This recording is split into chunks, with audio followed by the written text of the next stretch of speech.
I'm Jess. I'm a fitness instructor and content creator, sharing my love of athleisure wear, body-inclusive fitness, and New York City. And this is Jess McKay Live, the podcast where I answer your questions about life, Lululemon, and love. Self-love. Let's get into it.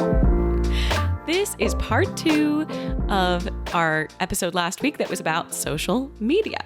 Now, we've done episodes about social media before, but this is sort of an end of a year recap. Ryan, how's it going? It's good. This has been a great year for social media for us. Yes. We have been full-time working in social media this year. Was not the plan when we moved to New York City in January of this year. Nope. But I wouldn't say it wasn't the plan. Well, it wasn't the plan when we planned to move. In 2019. But when we moved, that was the hope. That was the dream. We were kind of going all in it. Yeah. Also, this is the earliest we've ever recorded a podcast. So anyone who is joining us live on TikTok right now, it is a bright and early Thursday morning. And we're leading up to Black Friday at Lululemon, which kind of means that they don't drop We Made Too Much items on Thursdays as much. So today's drop was very minimal. It was kind of just new items and then further reduction of prices for markdowns. Of course, check out my TikTok if you want to see what dropped, and I'll probably post a YouTube short today of the same thing. But yeah, it's a bright and early morning for us. And we are visiting family in Canada. Yes, we did not get a house. I already got that comment, and I wish that we had this lovely house. But this is my parents' house. And hashtag goals. Today's episode is part 2. We're going to be answering your questions that you had about social media. I've got them written down right here, as well as doing a bit of a recap, a little bit of a review of social media this year. So if you want to hear more about our sort of deep analysis of the different apps and platforms, check out the first episode. That was last week. But this is part 2. So we're going to do a bit of a recap of the year. So 2022. I almost said 2023. I'm already moving on. But 2022, for us, Ryan said, it's the first year that we've been able to go full time with content creation. And this is a combination of us working together on JK McKay and this YouTube channel. And I know my YouTube channel is not JK McKay, but Jess McKay. And we also work for a company called Doggy Bathroom, and they're wonderful. We do content for them mostly on their TikTok, but we also sometimes do Instagram lives for them, hosting giveaways and sort of community building stuff like that. So video content creation is our jam. I would say that's a good way to describe us. It's not always short form. It's also live streams and YouTube content as well. I am Jess's assistant on this channel, and we are the co-runners of the Doggy Bathroom account, and kind of the two faces of that account. But I also have a personal account for myself where I talk about electric car news. I have been a huge car fan my whole life, and also a huge technology fan, which then those two things combined right now means talking about electric cars. So that's just a little side project that I have to be my outlet for something that is all me. Don't have to ask anyone for permission to post on there, which I think is a nice addition to all the other things that we do. Absolutely. I think it's important to have an outlet like that, because sometimes if you are working in social media and you run different accounts, let's say you're a social media manager or you have your own brand, I feel like sometimes it can get overwhelming to continue to create similar kinds of content. And sometimes making something that's just for fun and just for you and maybe a different community can really help you to be creative in your other aspects of life. And even beyond social media, it just kind of gets you thinking in a different brain space. And Ryan started this account with no sort of expectations. But of course, if there's an opportunity for him to turn it into a job as well, we're not opposed to that. So I actually had a personal account last year as well, where I talked about my vintage Pokemon collection. By vintage, I mean that I had when I was a kid. Your vintage. That's what you're saying.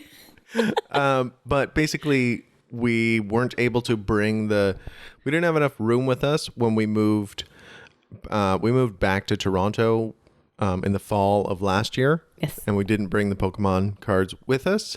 And then same thing in New York City. So that account kind of died off after that. So then I started for myself an account about social media. But there's a reason that this whole podcast isn't about social media. It's that Jess and I really like talking about it, and we have lots of thoughts about it, but we like just doing it. We like having a subject to talk about and not just the meta conversations about making stuff.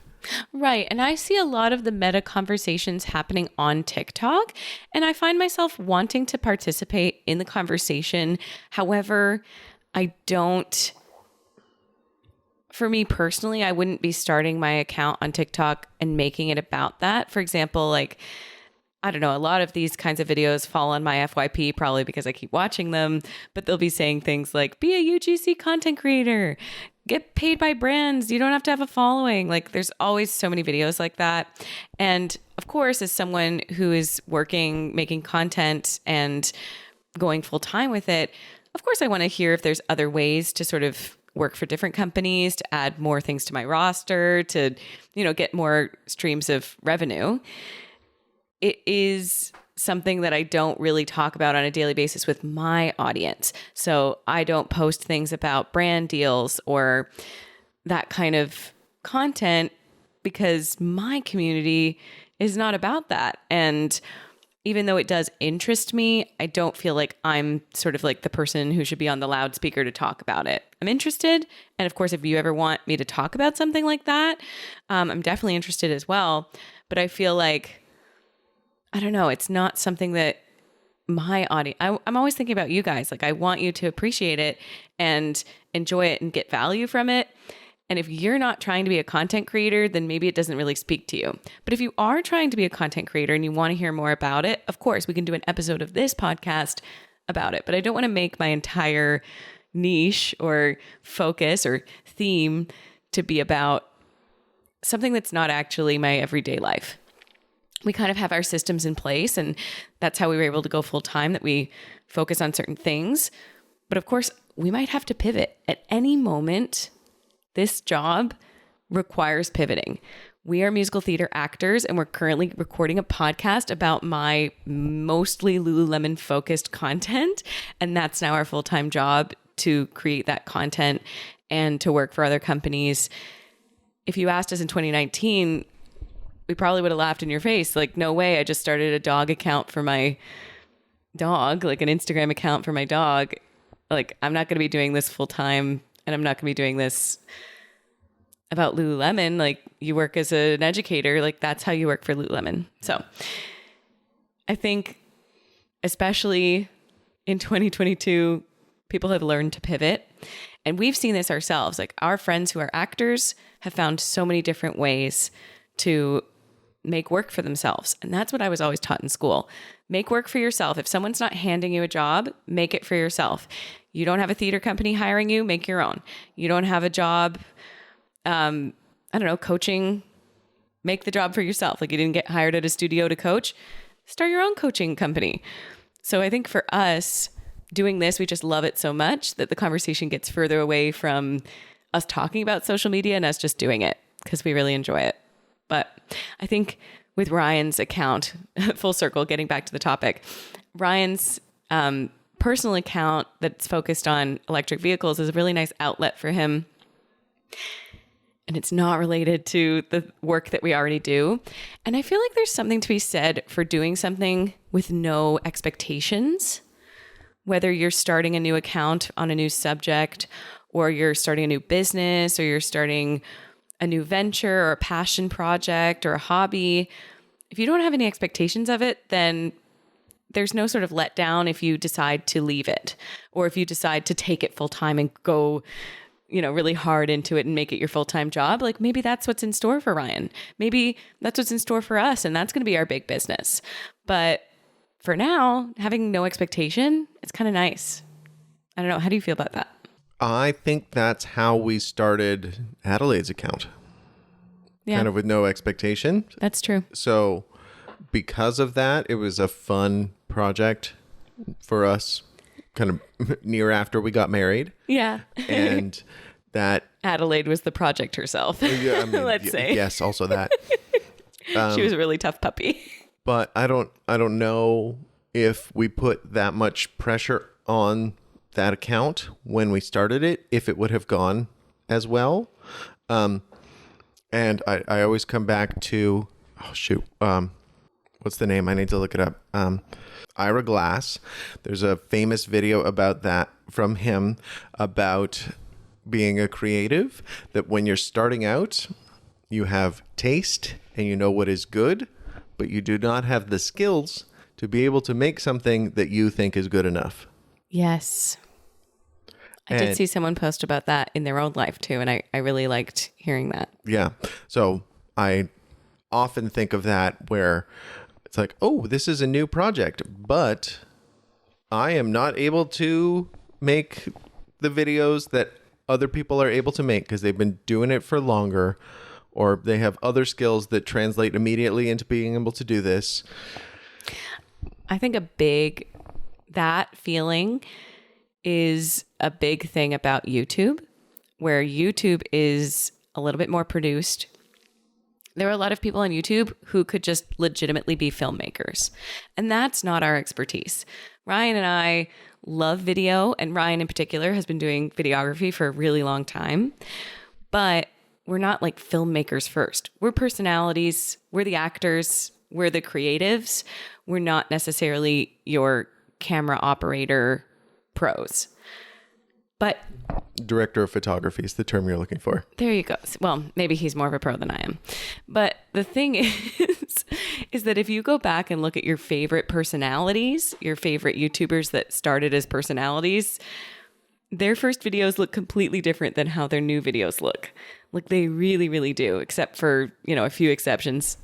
Like you said, if they come into it with this filmmaking experience.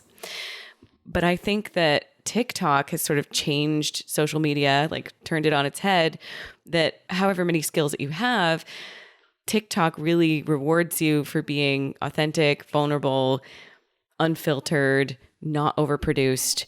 And it kind of almost punishes you for being overproduced unless that's definitely your thing. Like if you have a very specific theme to your account, a niche, and it is like doing makeup and always doing great transitions of your makeup tutorials or your makeup transitions. So that I can see being a lot of work and a lot of production. And this is why I say that you bring certain skills to it. It's not necessarily filmmaking skills. It might be acting skills. It might be like public speaking skills. It might be singing, right? And it's not to say that even if you come in and are immediately content with the content that you're making, you will definitely still improve. So here's a question, and I didn't have this one written down, but a question for you, Ryan, and I don't know the answer to this myself. Do you think that TikTok is the same as it was last year when it comes to user behavior and creator behavior? Do you think people are still doing the same things and just growing it and expanding it? Or do you think there's been a little bit of a shift and things aren't as vulnerable and personal and now things are being more produced, like a YouTube account, like a YouTuber? I think it's very similar, actually. I don't think it has changed that much. And I say that because some of the biggest accounts are still just posting in their bedroom. Yes. Right. And a lot of the big YouTubers that started in their bedroom after a certain number of years, I don't know timelines exactly, graduated to having a studio or going out into the world or being travel people or having an interview show. And I don't know whether or not it's a time thing that TikTok hasn't been around for long enough, or if it's a platform thing and TikTok will always reward you for having like a humble set. I wonder about that too. Like how we have YouTubers that have their own studios and have like teams and not just a manager. I mean like filming teams, audio, editing, who are in the studio, like for us as actors, like actual people, like production, like they have a production team. And I feel like TikTokers don't have that. And like you said, is it because it's new or is it because it doesn't require it? I think potentially with TikTok, it might always just stay on your phone on the app. And that's why it's so personal, because you bring your phone with you everywhere. You bring your phone with you almost at any moment. You can capture something on your phone that you would not be able to capture in a highly produced YouTube video. So I think it's the accessibility that you can film, you can bring someone along for your entire day and you can film, and then that's the story. It's not about having to have sort of a planned YouTube video. And I think that that's why like TikTok's perfect for vloggers. I do daily vlogs. If anyone wants to check out my vlogs, I have a whole playlist of them. Maybe I've forgotten a few on there, but I try and keep them on the same day in my life playlists on TikTok. And you could just watch my entire year. I'm coming up on a year on doing these. So I do it every day. And it's almost like a nice little ritual for myself. Like I really like to recap the day like as a gratitude moment and just to like go back and see, oh yeah, I did do that this morning. Oh yeah, I had that for breakfast. Oh, yep. And maybe it seems mundane. Maybe it doesn't seem to have a theme or a focus. But for me personally, it just helps to like recap my day. And I often will think about it. Oh, I worked this job today. Oh, I was more of a bar instructor today. Oh, today I really took a day off and I enjoyed myself and I watched, you know, my favorite television shows or I talked to my favorite people. And, you know, I think that it's nice to have that sort of, this is kind of my no expectations content. I have no sort of deliverables. I have no expectations. My daily vlogs are just me being me, talking about my day as if I was telling my mom how my day went. And I know my mom watches my TikToks. So basically it's that.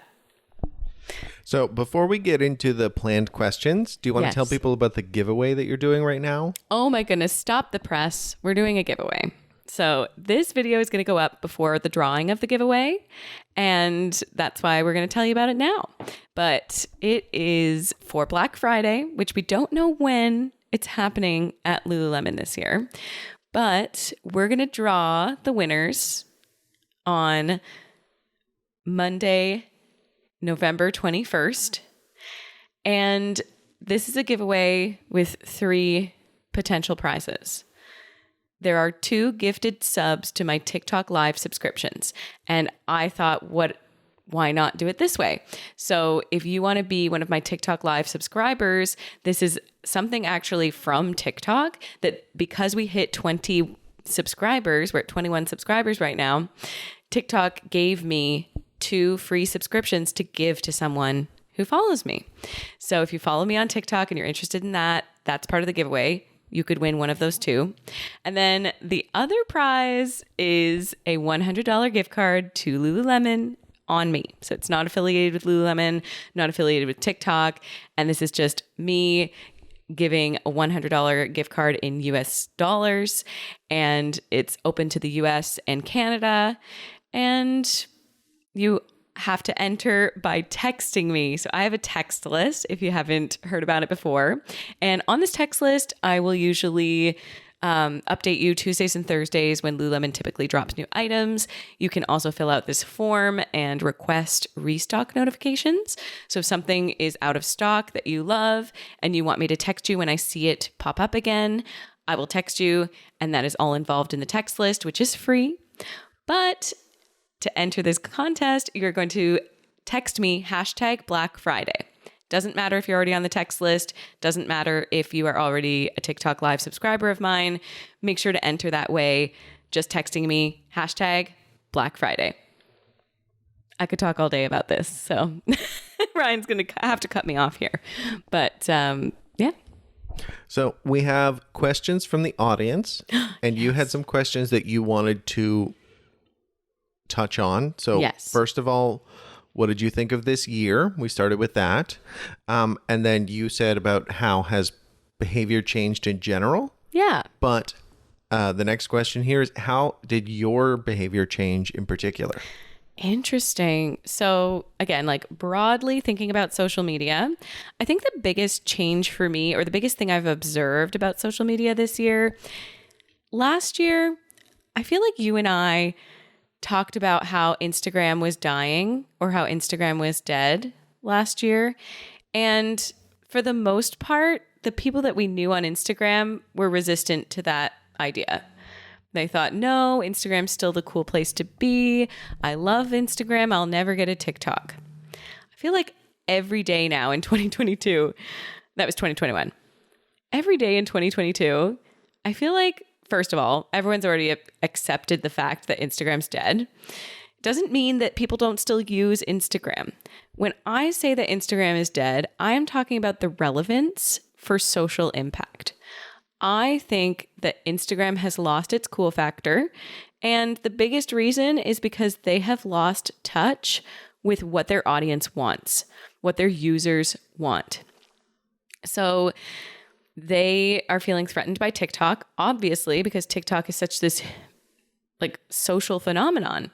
So Instagram got threatened. They started adding all of these crazy features. Every week there was a new feature for a good few months this year. For the most part of this year, Instagram has just been adding features. Here, you can monetize.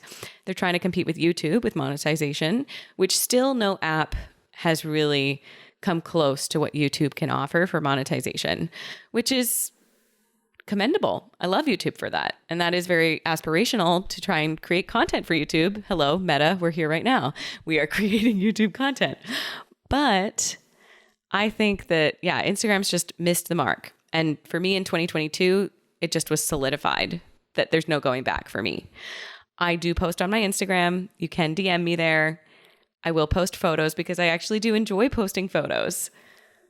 But for the most part, I love video content, and that's why we're here.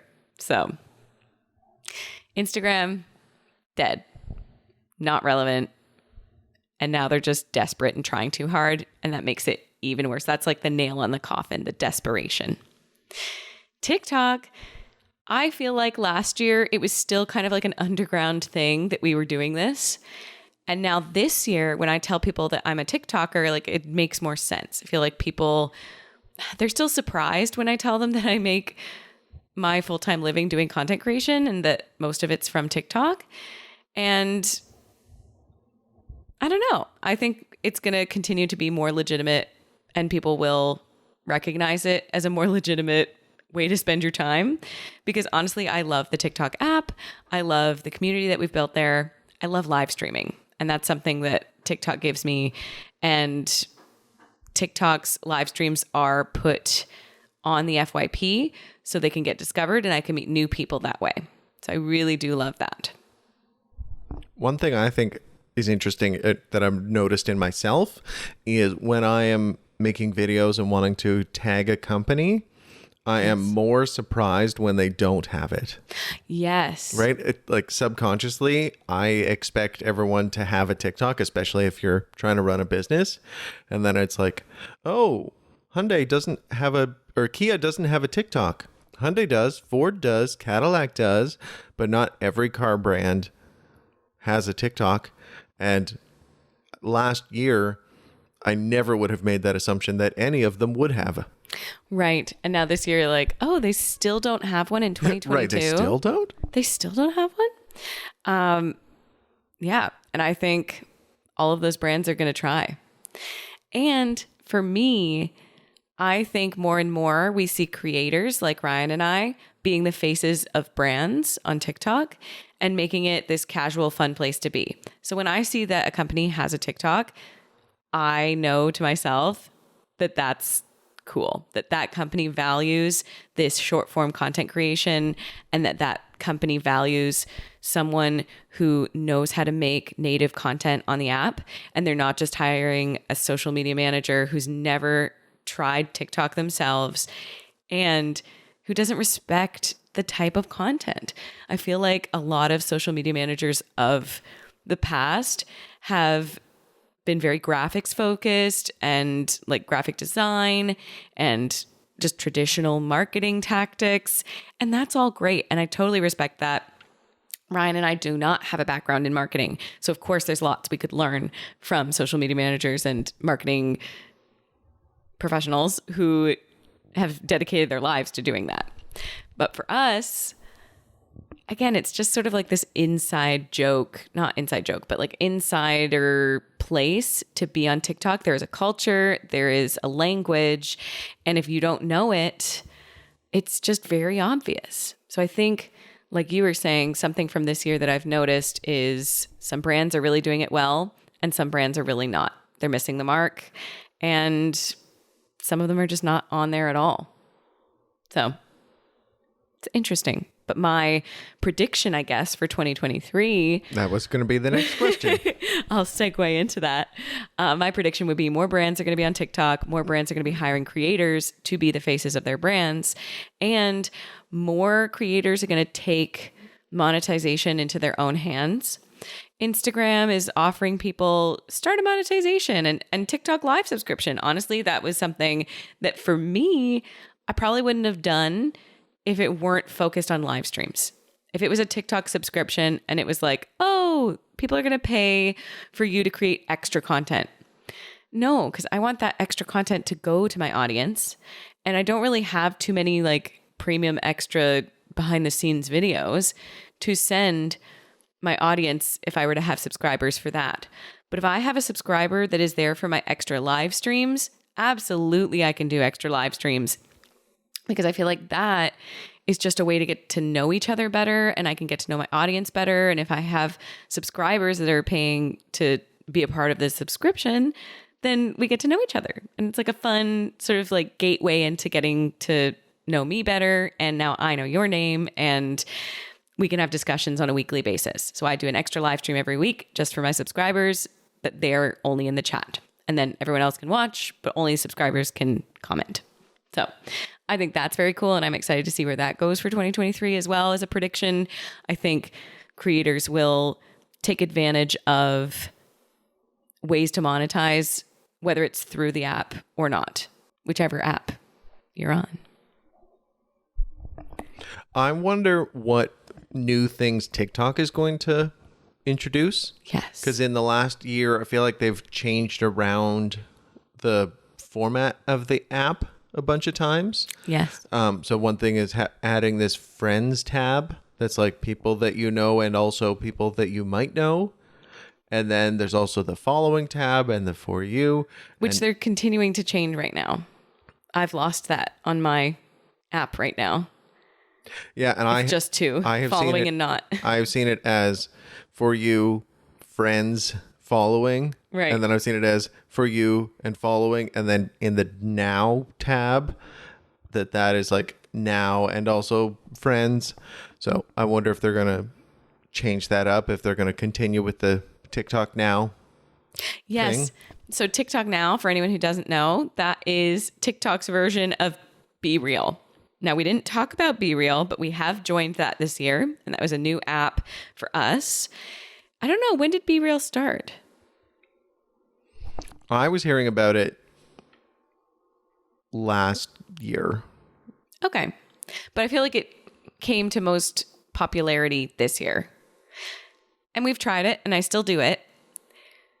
But for me, it's really just like a daily habit. It's not a place to be creative.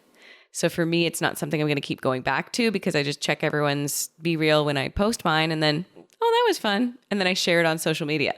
So I don't feel like it as itself as an app, if it keeps going the way that it is and there's no sort of like, I don't know, incorporation of community more, I don't know what the life of Be Real is going to be.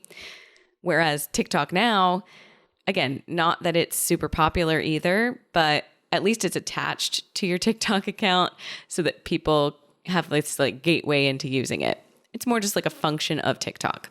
So I'm doing it sometimes. I'm not super into it, but I have seen TikTok Nows appearing on my FYP.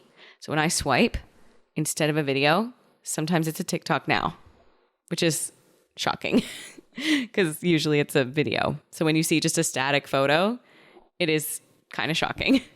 Oh, we had said live shopping, live stream shopping. That's something that we've seen. Some people do live stream shopping on Amazon, which is interesting. But I don't know if there's going to be ways to tag products like using Shopify within TikTok. I feel like if there's any integration of like making that shopping process smoother, that might be a way for TikTok to get into shopping. But we said this already, like TikTok in North America does not have shopping, but they are planning to. There's been reports about TikTok buying up warehouse space to be able to store products and send them out to people. Another thing I was just wondering about is if they might get into what YouTube was doing for a while and maybe still does, which is having spaces available for creators to go to. Ooh, like studios. So I think it might have like died off with the pandemic of like not having in-person things. Right. But they had like, if you have 10,000 subscribers, you can go to the YouTube studio in your city, in Toronto or New York or wherever, and you can come and just rent out the space to record here on our green background or our podcast set or whatever. Cool. That's interesting. But again, with our conversation about is TikTok going to become more produced, more highly produced? I mean, maybe people will do that. I don't know. Anyways, other predictions. Yeah. Live shopping, potentially, maybe a recording studio. That'd be cool. I think that more people are just going to get on TikTok. I think the people who were resistant to it last year were kind of thinking about it this year, and then they might join. The biggest thing about TikTok for me is that not everyone who joins is a creator themselves, and that's okay. Lots of people just join so that they can like comment and watch it and participate, but you don't have to create videos yourself. So I think that is like a big misconception when people think, oh, if I'm going to get a TikTok, I'm going to be doing like stupid dances. It's like, no, not everyone posts. And also you don't have to. And, you know, it's not a dancing app anymore or a lip syncing app anymore. It is so much more. I find it, honestly, TikTok is very educational. So that's predictions for 2023. Lots of cool things, I think, that will happen. And potentially Facebook and Instagram are going to continue to become less relevant. Into the questions. Karina asked, what made you decide on TikTok? I feel like Karina, Evil Breadstick, that's Karina's handle, I know. I feel like it was less of me choosing TikTok and TikTok choosing me. And I know that sounds super cheesy, but I will say that I've been an avid poster on social media since Instagram, Facebook. I've always loved making posts, and I posted on my Instagram personally forever and just loved doing it. And it wasn't until we started Instagram for our dog that we started to sort of take it more seriously, because we started to see results. We started to see community building and potential for brands to be interested in the content that we were making.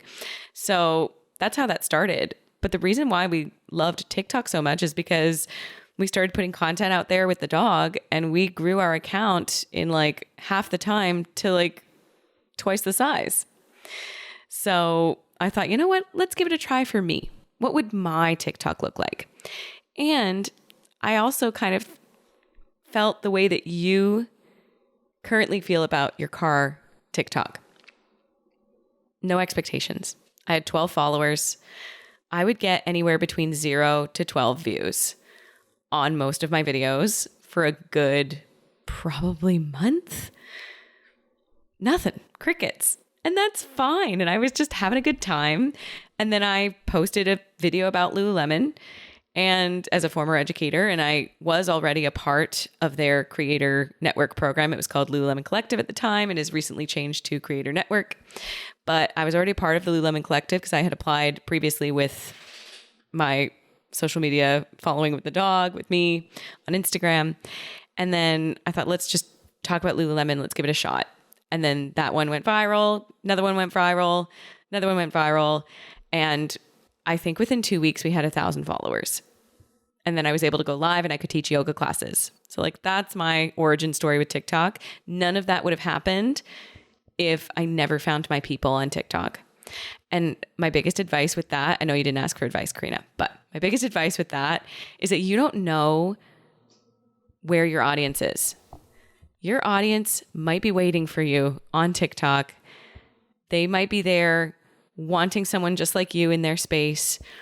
They might have all the same interests as you do and have so many things in common with you, and they're looking for you to share your content, and you're just not there yet, whatever platform it might be.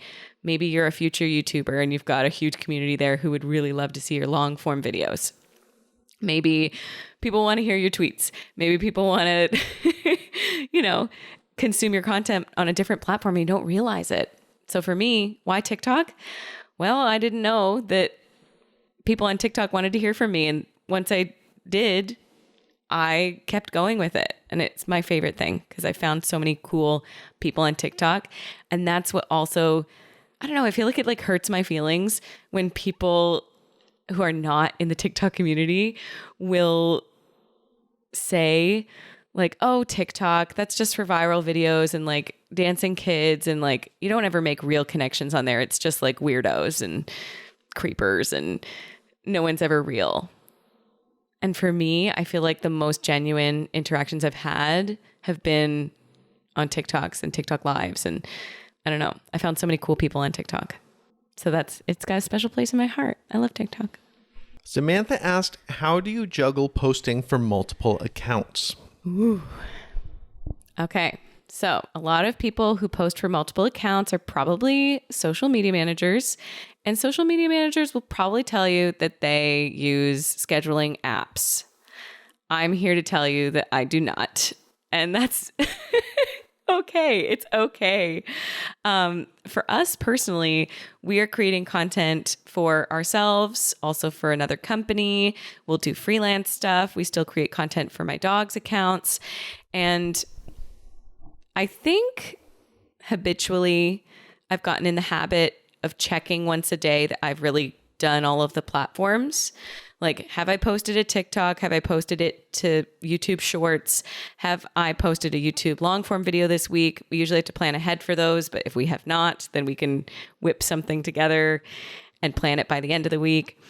Have I posted, for the brand that we're posting for?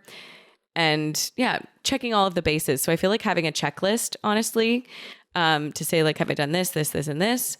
Also cross-platform, like obviously repurposing your content. If something worked on one, try it on the other and work smarter, not harder. That's always my goal in life, honestly. And I feel like, again, like I just said, you never know where your audience is. Well, you never know which audience is going to react to a certain piece of content and how they're going to react to it. So you might find that one goes viral on one platform and it doesn't on the other, but you might get some really good conversations starting with that content. And yeah, so how do I manage it? I just kind of do a checklist. And if there's anything I can repurpose, I do that to optimize what I'm doing. How about you, Ryan? For me, a lot of the recording that I do for myself is using the green screen. So if I'm doing something that requires that, I have to do it within the TikTok app. But if I'm doing something with the dogs, then I generally always try and record just with the camera so that I could use that footage elsewhere. I feel like that also helps trying to be able to use footage for other trends. Right? I feel like there's a lot of like quick editing, like here's a bunch of different parts of my life as well type of trends right now. And if you have a bunch of footage from your life, then you can do that kind of thing. But if it's all stuck within the TikTok app, then it's going to be lower quality, harder to get, already have the text on it, and then you can't remove it, and it makes it more difficult. If you weren't a content creator, a Lululemon educator, a bar instructor, or a musical theater performer, all of my jobs, things, what would you be? What would I be? When I was a kid, I thought I was going to be a teacher because my mom was a kindergarten teacher. I thought that was what I was going to do.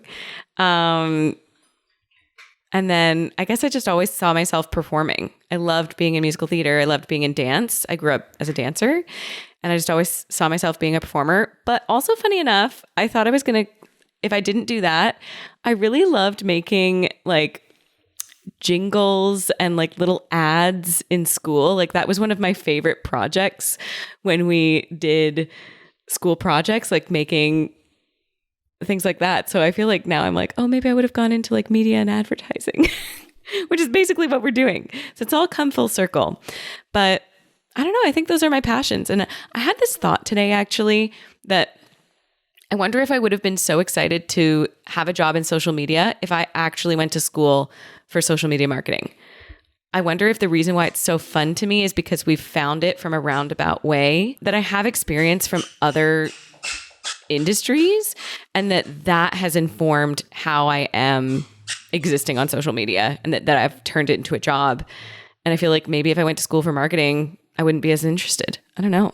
Maybe that's wrong, but that was a thought I had today. I was like, oh, I came at it from a different angle, and that made it fun. The other job that I think you would be really good at is one that is not well defined, but being a social producer, being like the person that can film people and get people that aren't used to doing social media to be able to make videos for TikTok. So like the job that you do for Bar 3, but kind of being able to do that for anyone. And like if you offered that as a service, I think that is something that would be, this is something that I came up with yesterday, talking about our job in general, of something that is valuable, but is not valued, right? People are not willing to pay for it, but it would bring value to a company or business or personality. And people don't realize that until after the fact. And that's why it's so hard to convince them. Yep. Because you already have to prove yourself. And if they're not willing to pay you, that's one of my biggest frustrations. I get so many like offers for collabs.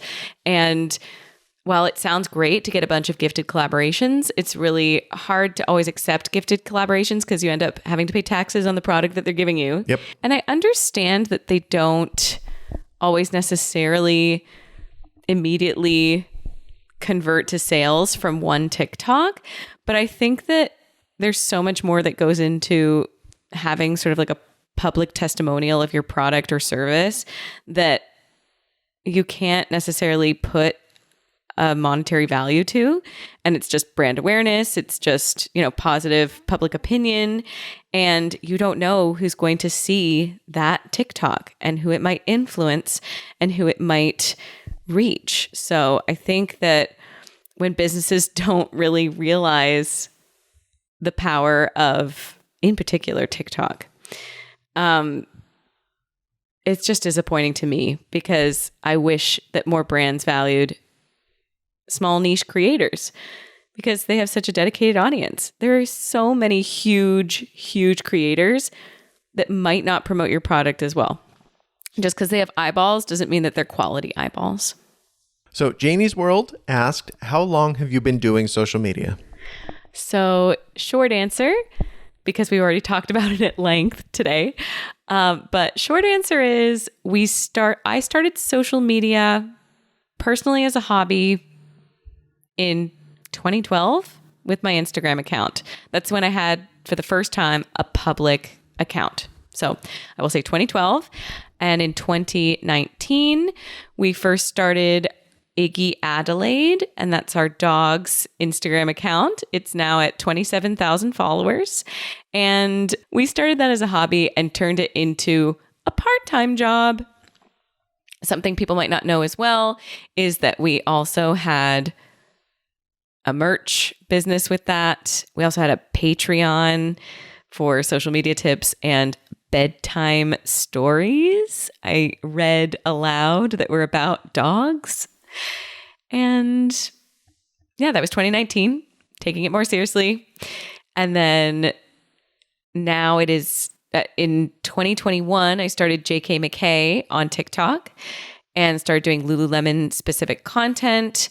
And now we're coming up to a year. It's 2022. We're coming up to a year of being full-time doing that, plus running a TikTok account for another company that is all related back to the fact that we were dog influencers in 2019. Those opportunities we have because we were dog influencers in 2019 and grew that. How do you decide what time of day to post and how to leverage engagement? So I'm going to say that for me, I'm aware of a lot of different strategies that people use with social media and how to be smart about posting. But I'm going to say that especially with TikTok, I don't really listen to advice. I post and then gather my own information. So what works for me might not work for you. And as a general rule for me, if I post between midnight and 6 a.m., it's usually a post that won't get as much engagement. For me, I post all day at any time, and I don't think too much about when. I think more about when in terms of days of the week. So I'm not like, I'm going to post at 9 a.m. every day or create a habit and post every day at 2 or post every day at 6. But I will post and go live certain days of the week based on my audience, based on what I know they do. So if you're someone who works in the corporate world and you have a corporate niche, TikTok, you're probably going to post and know that the other people who enjoy your content are also probably 9-to-5ers. So posting on a certain day, like a weekend, you might want to go live on a Saturday or Sunday because your audience might be free. But you're probably not going to go live in the middle of the workday because people are working.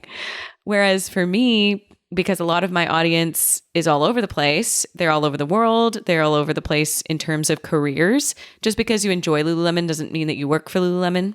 There are some people who do, but it might also be that you work a healthcare job or you're a teacher, or maybe you're in school and you're a student and your schedule is going to be different than anyone else's in the world's too. So I like to think about it for me and my schedule. Tuesdays are new release days at Lululemon. I know that my audience is going to be on the app. They're going to be watching and they're going to be waiting and they're going to want to see content from me. So Tuesdays at 2 p.m. Eastern Standard Time, I'm on the app. Thursdays, 7 a.m., I'm on the app. I'm creating content. I'm live streaming. And that's because I know those days of the week are super popular. And then I go from there and I build out my schedule because of that. So yeah, I encourage you to think about it, not just times of day, but also days of week and how you can create a plan for yourself to be able to track where you're getting the most engagement. Dina Marie asked, what do you think about the future of social media? Do you think it's sustainable? So at the beginning of this episode, we got on a conversation about pivoting. And I think that social media is just one of those industries that you're going to have to get comfortable with pivoting. So if you are a social media content creator and you have a certain expertise, like you are a video creator or you're really good at graphics and you're good with static photos, or you're a photographer, or again, like you're a personality and you love live streaming, I think that this industry is sustainable if you're willing to learn other skills. I think it's sustainable if you are good at adapting to new environments, good at adapting to new platforms, and learning the culture of those platforms. So the social media managers of 2016 look very different than the social media managers of 2022, and even different than the social media managers of 2020. So if you want to have a job in social media, I think it is sustainable if you are willing to really stretch yourself and immerse yourself in new cultures and new platforms.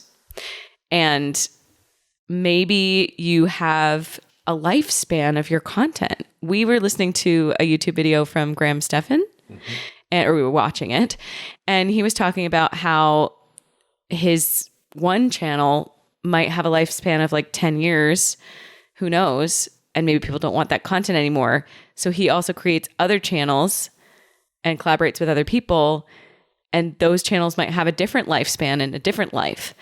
And I think that just because you have interests in one thing, if you're wanting to be a solo content creator, don't be afraid as well to maybe create content solely for brands or create content for a company that you're going to start yourself and you're going to become an entrepreneur and you're going to sell products or a service or something. Again, social media is such a great tool that you can use it to reach so many different people. So if you are looking to reach different people, I think it will always be relevant to use social media. Who knows what the future holds?